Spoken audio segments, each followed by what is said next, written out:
అందరికీ నమస్కారం అండి. తెలుగు కథల సంపుటికి స్వాగతం. నా పేరు శ్వేత. ఈరోజు మనం చెప్పుకోబోయే కథ, ఒక ఆడపిల్లకి తల్లిదండ్రులు ఉన్నంత వరకే పుట్టిల్లు ఉంటుంది.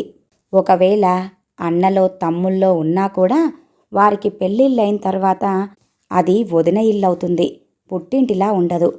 అందుకే తన కూతురు ఎప్పుడూ పుట్టింటికి వచ్చేలా, తన జీవితాంతం తల్లిదండ్రుల తలంపులతో ఆ పుట్టింట్లో గడపడానికి ఆ తండ్రి తీసుకున్న నిర్ణయం ఏంటి అనేది ఈ కథలో మనం చూద్దామండి. కథ పేరు భాగం. రచించిన వారు పి సత్యవతి గారు. మరి కథలోనికి వెళ్ళే ముందు మన ఛానల్ని మొదటిసారిగా చూస్తున్న వారైతే సబ్స్క్రైబ్ చేసుకోవడం మర్చిపోకండి. కథను పూర్తిగా విన్న తర్వాత లైక్ చేయడం, షేర్ చేయడం అస్సలు మర్చిపోవద్దండి. ఇంకెందుకండి ఆలస్యం, కథలోనికి వెళ్ళిపోదాం. పనులన్నీ యాంత్రికంగా, యథావిధిగా, సమయానికి తగ్గట్టుగా, కంప్యూటర్లో ప్రోగ్రామ్ చేసి పెట్టినట్టుగా జరిగిపోతున్నాయి చాలా కాలంగా. అంచేత ఆలోచించడానికి, సృష్టించడానికి ఏమీ ఉండదు శారదకి. ఉదయం 6 గంటలకి లేచిన దగ్గర నుంచి మీటలు నొక్కడమే. ఆ ఉదయపు ఆఖరి మీట భర్తని, కూతుర్ని వారి వారి పని ప్రదేశాలకు పంపి తలుపు వేసుకోవటం. మళ్ళీ భర్త భోజనానికి రావటం 2 గంటలకి. అప్పటిదాకా పనేం ఉండదు శారదకి. కిటికీ పక్కన్నే ఊగే కుర్చీ. అలాగే ఆ కుర్చీలో కూర్చొని కిటికీలో నుంచి బయటకి చూసిన శారదని ఆశ్చర్యంలో ముంచేస్తూ గేటు తీసుకొని లోపలికి వస్తున్నాడు తన అన్నయ్య. శారద కళ్ళజోడుని తీసి ఒకసారి దానిని తుడిచి మళ్ళీ పెట్టుకొని చూసింది. సందేహం లేదు, అన్నయ్యే. అప్పుడలా జరిగిన తర్వాత అన్నయ్య రావటం ఇది ఆశ్చర్యమే, కానీ ఆనందం కూడాను. చెమరుస్తున్న కళ్ళని పమిట కొంగుతో తుడుచుకొని తలుపు తీసి ఎదురు వెళ్ళి అతని చేతిలో సంచిని అందుకుంది శారద. మంచినీళ్ళిచ్చి కుశల ప్రశ్నలు వేసింది. తాగాక డికాక్షన్ తీసి కొత్త పాల ప్యాకెట్ కాచి వేడి డికాషన్లో పొంగే పాలు వేసి కాఫీని వెచ్చబెట్టకుండానే ఇచ్చింది. అలా తాగటం నాన్నకి, తర్వాత అన్నయ్యకి, ఆ తర్వాత తనకి అలవాటు. పక్కింటి నౌకర్ని బ్రతిమిలాడి 2 బజార్ల అవతల ఉన్న స్టార్ హోటల్ నుంచి బిర్యానీ తెప్పించింది. గులాబ్జామ్ చేసింది. అన్నీ అడిగింది. అన్నయ్య కూడా అన్నీ అలాగే అడిగాడు. కానీ నువ్వొచ్చిన పనేంటన్నయ్యా, నిజంగా నన్ను చూడ్డానికే వచ్చావా అని మాత్రం ఎంత ప్రయత్నించినా అడగలేకపోయింది. నువ్వు బాగా చిక్కిపోయావమ్మా అన్నాడు అన్నయ్య. వదిన ఎక్కువ నువ్వులు వేసి నేతితో చేసిచ్చిన అరిసెలిచ్చాడు. వాటిని సంచిలో నుంచి తీస్తుంటేనే గుమగుమలాడుతూ వాసన బాగా వచ్చింది. అరిసెలు చెయ్యటం వదినకే అవలీల. 2 గంటలకి శారద భర్త గోపాలరావు ఇంటికొచ్చాడు. వాళ్ళిద్దరూ కాస్త ఆప్యాయంగా పలకరించుకున్నారు కూడా. హాస్యాలాడుకుంటూ భోజనాలు కూడా చేసేశారు. తర్వాత వచ్చి సోఫాల్లో కూర్చున్నారు. అన్నయ్యకి ఒక్కపొడి ఇచ్చి పక్కన్నే కూర్చుంది శారద. భోజనం చేసి మళ్ళీ ఆఫీస్కి బయలుదేరటానికి సన్నద్ధమవుతున్నాడు గోపాలరావు. అప్పుడన్నాడు అన్నయ్య, ఈ ఊళ్ళో మీకింత పెద్ద ఇల్లుంది. రేపో మాపో మీ చిన్నమ్మాయికి కూడా పెళ్ళైపోతే ఎప్పుడు ఎవరి దగ్గరికి వెళ్ళిపోవాలంటే అక్కడికి వెళ్ళిపోతారు. ఈ భాగ్యానికి మీకు మన ఊళ్ళో ఇల్లెందుకు బావగారు? ఆ భాగం నాకిచ్చేయండి. ధర కట్టి ఎంతైతే అంత ఇచ్చేస్తాను, 1,00,000 అయినా పర్వాలేదు అన్నాడాయన. గోపాలరావు కాస్త ఆశ్చర్యపడుతూనే, మీ ఊరు కూడా బాగా డెవలప్ అయ్యింది కదా బావగారు, 1,00,000 ఇంకా ఎక్కువ ఉంటుందేమో అన్నాడు. మీరు నేను అనుకోవటం ఎందుకు? అక్కడున్న ధరలెంతో మీరే వాకబు చేసుకోండి. ఎంతంటే అంతే. ఆ డబ్బునే శారద పేరు మీద ఫిక్స్డ్ వేసుకుంటే నాన్న దానికొక ఆదాయపు వనరు ఇచ్చినట్టేగా. పైగా ఆ 2 గదుల మీద వచ్చే అద్దె కంటే బ్యాంకు వడ్డీయే ఎక్కువ వస్తుంది బావగారు అన్నాడాయన. సరేలేండి, తొందరేం ఉంది. మీరు కాసేపు పడుకోండి, నేను ఆఫీస్కి వెళ్ళొస్తాను, వచ్చాక మాట్లాడదాం అంటూ హడావిడిగా వెళ్ళిపోయాడు గోపాలరావు. శారదకి బాగా తెలుసు తన భర్త గోపాలరావు వ్యవహారదస్తుడని. దేనికి తొందరపడడు. ఆలోచించుకోవడానికి సమయం ఎలా తీసుకోవాలో అతనికి బాగా తెలుసు. వాళ్ళిద్దరే మాట్లాడుకుంటున్నారు. తనకి నాన్న ఇచ్చిన 2 గదుల భాగం గురించి. తను అక్కడే కూర్చుంది. తనతో సంబంధం కూడా లేనట్టుగా వాళ్ళిద్దరే మాట్లాడుతున్నారు. వాళ్ళే నిర్ణయించుకుంటారు. గోపాలరావు వెళ్ళిపోయాక అన్నయ్య తనని కదులుస్తాడేమోనని అనుకుంది శారద. కానీ అతను సోఫాలోనే అలాగే పడుకొని నిద్రపోయాడు. శారద ఉండేది నగరం. అన్నయ్య ఉండేది శారద పుట్టి పెరిగి వచ్చిందే కాస్త పెద్ద పల్లెటూరులా ఉండే చిన్న పట్టణం. అక్కడే నాన్న ఉద్యోగం చేశాడు.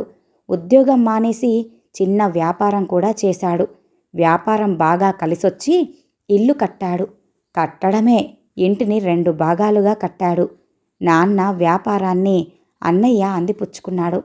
తమ్ముడికి చదువు వచ్చి ఉద్యోగం వచ్చి తన భాగం అద్దెకిచ్చుకొని వెళ్ళిపోయాడు. శారద ఉండే నగరానికి, అన్నయ్య ఉండే పట్టణానికి బస్సులో వెడితే 3 గంటలు. బస్సులు ఎప్పుడూ ఉంటాయి. అన్నయ్య అలా సోఫాలో పడుకున్నాక, భర్త ఆఫీస్కి వెళ్ళిపోయాక శారద మళ్ళీ ఊగే కుర్చీలోకి చేరింది. కళ్ళు మూసుకుంది. నిన్నటిదాకా బాగానే ఉన్నాడు. పొద్దున ఉన్నట్టుండి గురక మొదలైంది. మాట లేదు, సైగలే. వెంటనే బయలుదేరి రా అంటూ గత 2 నెలలుగా ఎప్పుడు ఫోన్ మోగినా ఇలాంటి వార్త వినడానికి సిద్ధపడే ఉంది శారద. నాన్నది మరణించదగ్గ వయసే. ఆ మాటకొస్తే ఆ వయస్సు కూడా కాస్త దాటింది. 2 నెలలుగా లేవటం లేదు. వారానికోసారి వెళ్ళొస్తూనే ఉంది శారద కూడా. బాగా మగ్గిపోయిన పండు కుళ్ళకుండానే రాలిపోవటం ఎంత మంచిదో, అలాగే నాన్నగారి ఆరోగ్య విషయంలో కూడా ఆయనకి అందరికీ కూడా విముక్తేనని నిబ్బరంగా ఆలోచించగలిగిన వయస్సు శారదకి వచ్చి చాలా కాలమైంది.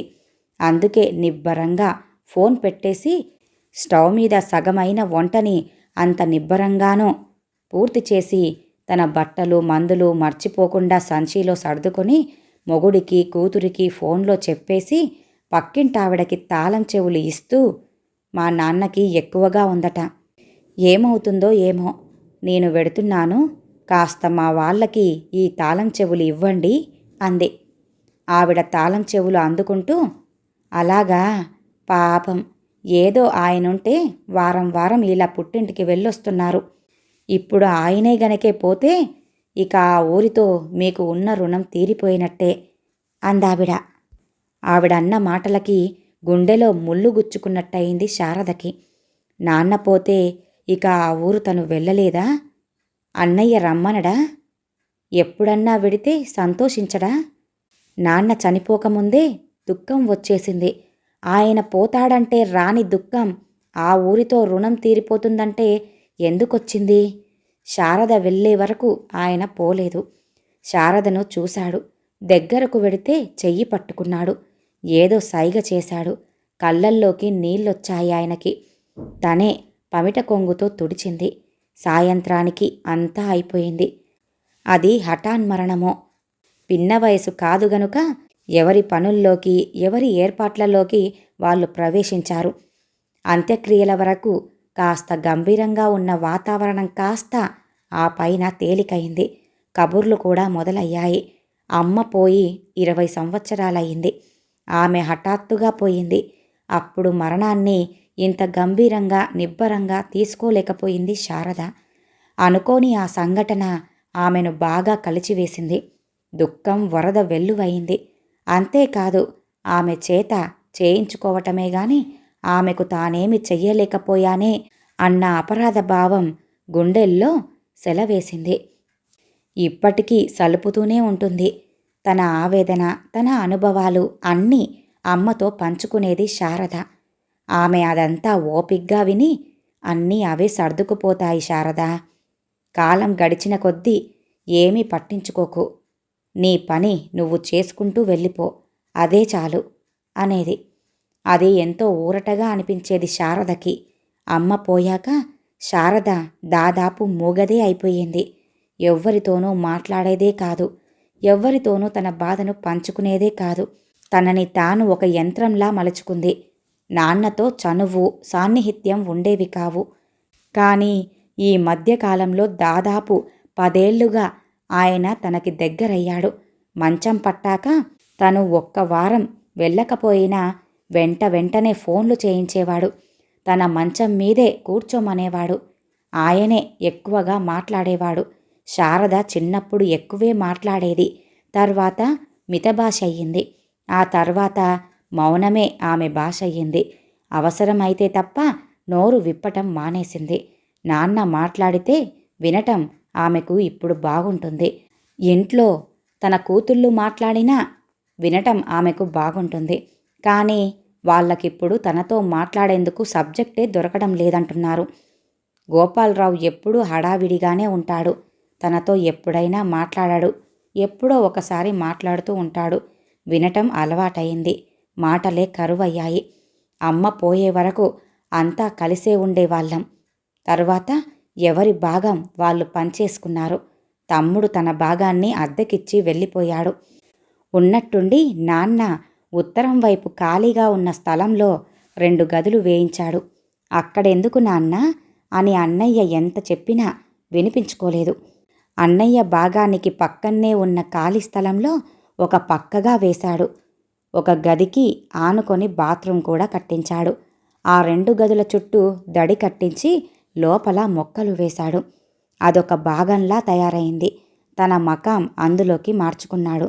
తన బీరువా, తన మంచం, తన సామాన్లన్నీ అందులోకి చేర్చుకున్నాడు. ఏంటి నాన్న, నిన్ను మేము సరిగ్గా చూడటం లేదని ఇలా చేశావా అని అన్నయ్య అడిగాడు కూడా.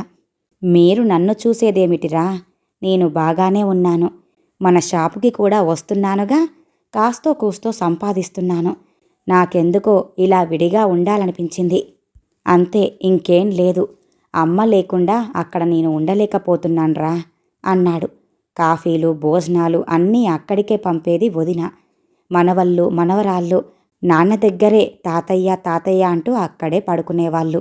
ఇదిగో ఈ 3 నెలల నుంచే అన్నయ్య నాన్నను తన భాగంలోనికి మార్చాడు. ఆ గదులకు తాళం వేశారు. కానీ శారదకు ఈ కొత్తగా కట్టించిన భాగం అంటేనే చాలా ఇష్టం. తను వెళ్ళినప్పుడల్లా దాన్ని శుభ్రంగా దులిపి సర్ది పెట్టేది. దడి పక్కన మందార చెట్టు, మల్లె చెట్టు కూడా వేసింది.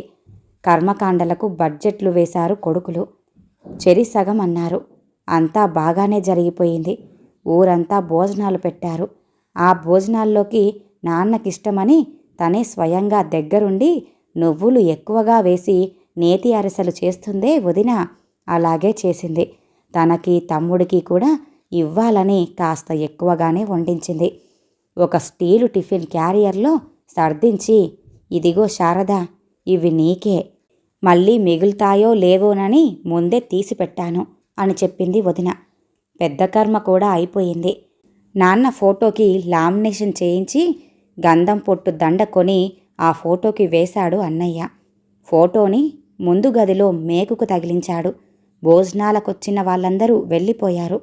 వదిన తల్లిదండ్రులు, తమ్ముడి అత్తామామలు మాత్రమే మిగిలారు. సాయంత్రం 4 అవుతుండగా పెరట్లో ఆరేసిన తువ్వాలు మర్చిపోకుండా తెచ్చుకొని మడతపెట్టి సంచిలో పెట్టుకుంటూ, ఇక నేను బయలుదేరుతానొదినా అంది శారద.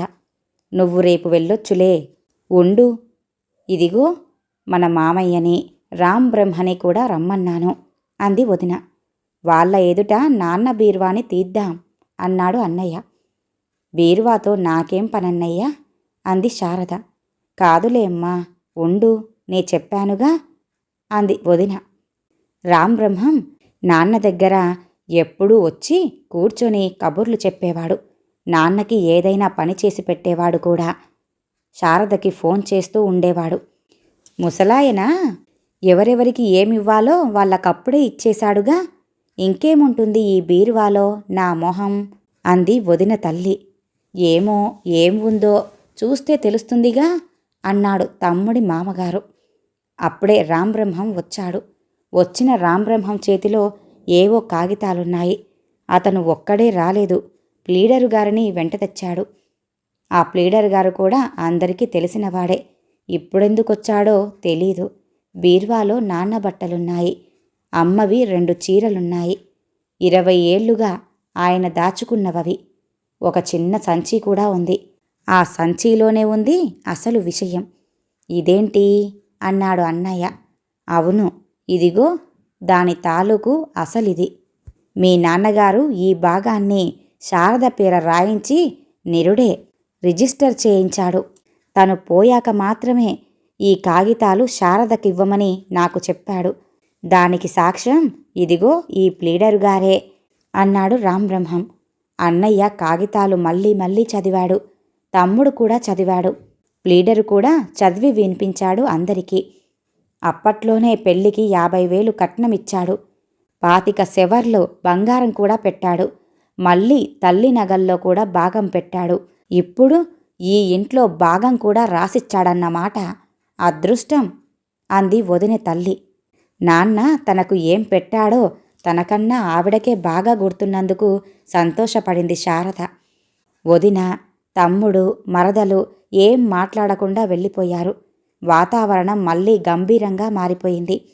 అమ్మ చీరలు 2 తీసి, ఇవి కూడా కావాలంటే నువ్వే తీసుకెళ్ళమ్మా అని తన ఒళ్ళో పడేశాడు అన్నయ్య. అన్నయ్య గొంతు ఇదివరకటిలా లేదు. బీర్వా తెరుచుడు కార్యక్రమం ముగియగానే శారదని పట్టించుకోకుండా ఎవరికి వాళ్ళు ఇద్దరిద్దరుగా చీలి వ్యాఖ్యానాలు, గుసగుసలు ప్రారంభించారు. అప్పటికే చీకటి పడింది. రాంబ్రహ్మంగారు తనకి దస్తావేజులు అప్పజెప్పి వెళ్ళిపోయారు. ఆ దస్తావేజులు శారదకి సంతోషాన్ని, సంభ్రమాన్ని కలిగించలేదు. పైగా పక్కింటావిడ మాటలు పదే పదే గుర్తుకొచ్చాయి. ఇక నీకా ఊరితో రుణం తీరినట్టే అన్న మాటలు. ఎందుకలా చేశాడు నాన్న? కొన్నాళ్లుగా నాన్న బాధపడుతున్నాడని శారదకి బాగా తెలుసు. తను చదువుకుంటాను అనంటే చదివించకుండా గోపాలరావుకిచ్చి పెళ్లి చేసినందుకో, గోపాలరావు తల్లి మొదట్లో తనని వేధించినందుకో, వాటన్నింటికీ కారణం తనే అనో ఎందుకో మరి ఏదో సరిదిద్దుకోవాలనుకున్నాడని మాత్రం అర్థమవుతోంది. కానీ ఆయన తీసుకున్న ఈ నిర్ణయం మాత్రం ఎవ్వరికీ సంతోషాన్ని కలిగించలేదు సరికదా. తనని తన వాళ్ళకి మరింత దూరం చేసింది. నిన్నటి వరకు కబుర్లతో, నవ్వులతో పెళ్లివారిల్లులా ఉన్న ఆ ఇల్లు ఆ రాత్రి నిజంగానే ఆ ఇంట్లోని వ్యక్తి మరణించినట్టుగానే విషాదాన్ని పులుముకుంది. అప్పటి వరకు 10 మంది మధ్యలో ఉన్న శారద ఆ రాత్రి మళ్ళీ తన ఒంటరితనాన్ని అర్థం చేసుకుంది.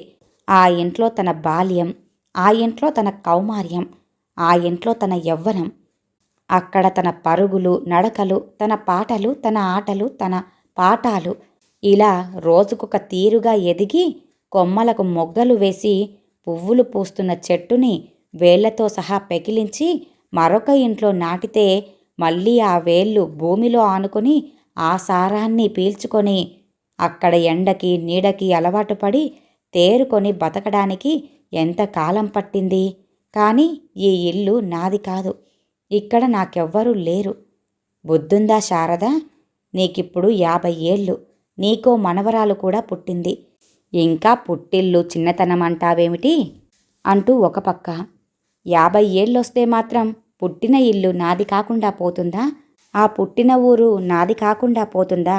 మట్టి నాది కాకుండా పోతుందా అని అనుకుంటూ నాన్న పోయాక ఇప్పుడు శారదకి దుఃఖం తన్నుకొస్తుంది.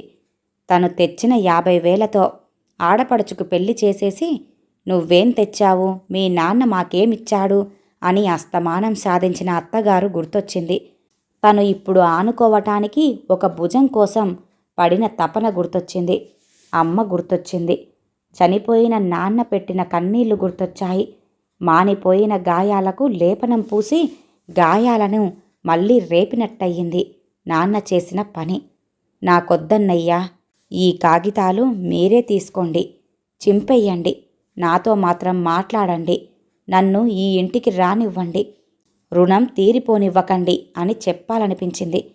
అంతలో సుదీర్ఘ రాత్రి తెల్లవారింది. వదిన ఇచ్చిన కాఫీ తాగి నే బయలుదేరుతానొదినా అంది శారద. ఆవిడ తల ఊపింది.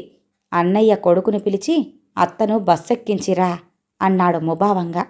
తన కోసం వదిన పక్కకు తీసిపెట్టిన అరిసెల టిఫిన్ క్యారియర్ ఇవ్వటం మర్చిపోయింది. తను కూడా అడగటం మర్చిపోతే పోలా అనుకుని అడగకుండానే వెళ్ళిపోయింది.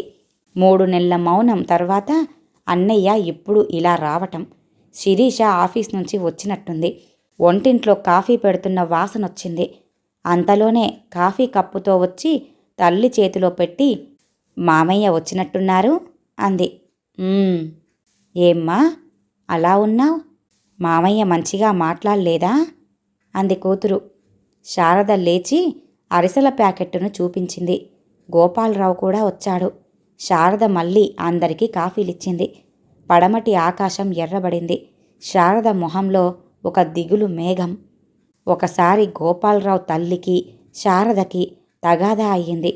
చాలా చిన్న విషయం మీద. గోపాలరావు ఎప్పుడు తల్లి వైపే. అతను కనీసం ఎందుకు ఏమిటి అని కూడా అడగకుండానే తల్లినే సమర్థిస్తాడు. అలాంటప్పుడు శారదకి చాలా రోషం వచ్చేది.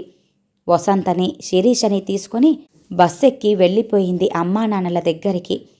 తనెప్పుడొచ్చినా నాన్న ఏమ్మా బాగున్నావా అని అడుగుతాడే కానీ ఇంకేం అడగడు. అడక్కపోయినా అమ్మకు మాత్రం చెప్పుకోవడం తనకి అలవాటు. అమ్మ ఎప్పట్లాగే అన్నీ అవే సర్దుకుంటాయి శారదా, తల వంచుకొని నీ పని మాత్రం నువ్వు చేసుకుంటూ వెళ్ళిపో అనేది.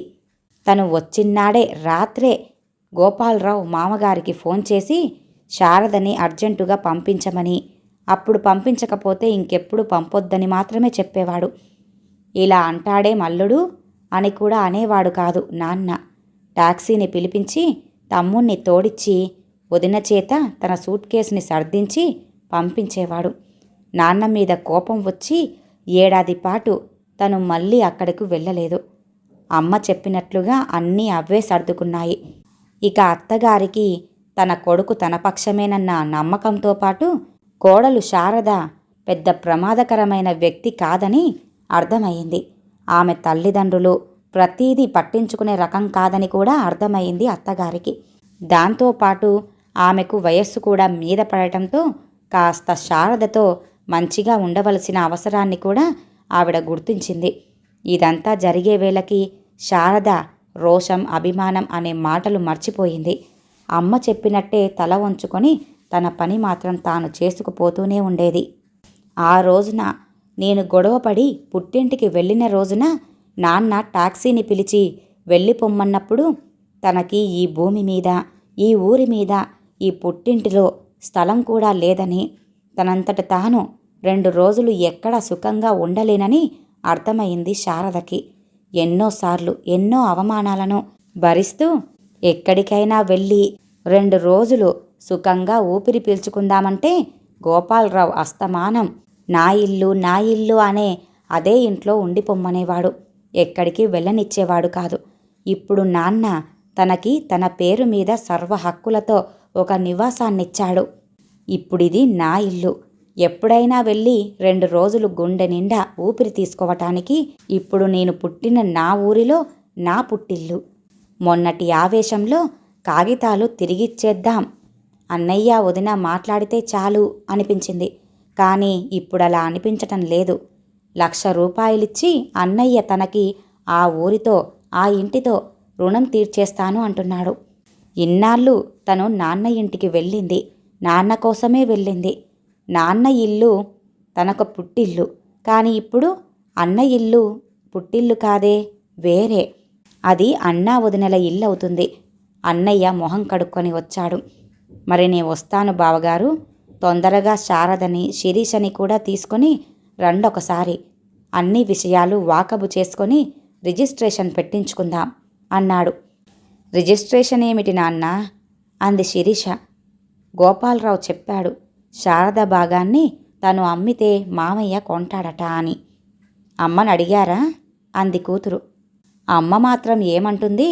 పోయి అక్కడుంటుందా, అద్దెకిచ్చుకుంటుందా, డబ్బొస్తే బ్యాంకులో వేసుకోవచ్చు అన్నాడాయన. ఏం అమ్మకి ఆ ఇంటికి వెళ్ళి అప్పుడు ఉండాలనిపించదా? ఆమెకంటూ ఒక ఇల్లు లేకుండా చేయటం ఎందుకు? చాలా తప్పు నాన్న. తాతయ్య ఇంతగా ఆలోచించి మరీ ఇచ్చాడు ఈ ఇల్లు అమ్మని ఉంచుకోమ్మని. కావాలంటే పక్కనే ఉన్న చిన్నమామయ్య భాగాన్ని కొనుక్కోమని చెప్పండి. ఆయన కూడా అక్కడేం ఉండటం లేదుగా. వాళ్ళిద్దరూ తాతయ్యకి కొడుకులు. ఆ కాంపౌండులో ఇతరులు ఉండకూడదేమో. అది తాతగారి కోరిక. ఉండనివ్వండి నాన్న, అమ్మకండి. అమ్మ ఇతరులా? కాదుగా, తన కూతురేగా అంది కూతురు. సరేలే, దాని గురించి తర్వాత ఆలోచిద్దాంలే అంటూ గోపాలరావు విసుగ్గా వెళ్ళిపోయాడు అక్కడ్నుంచి. తాము ముగ్గురూ కలిసి పెరిగిన ఆ ఇంట్లో తమతో పాటు తమ చెల్లి ఉండటంలో ఆనందం లేదా ఆ అన్నదమ్ములకి? తమ సుఖ సంతోషాల్లో చెల్లి భాగం పంచుకోవటం ఇష్టం లేదా వాళ్ళకి? అంటున్న కూతురి మాటలకు అన్నయ్య వెళ్ళిపోయాడు.